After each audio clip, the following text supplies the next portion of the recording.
Je vais agiter un petit peu.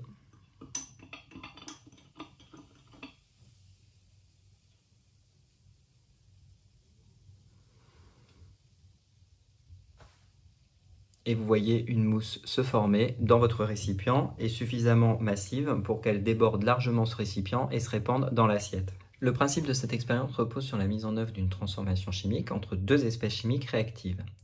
La première de ces espèces chimiques réactives, c'est l'acide citrique contenu dans le jus de citron. Et la deuxième espèce chimique, c'est l'ion hydrogénocarbonate contenu dans l'hydrogénocarbonate de sodium. Vous avez donc réalisé cette transformation chimique et observé la formation d'une mousse.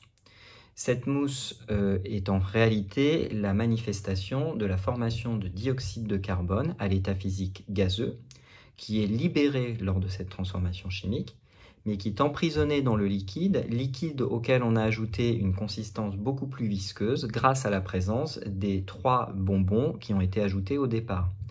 L'aspect visqueux du liquide est augmenté en raison de la présence de gélose dans ces bonbons.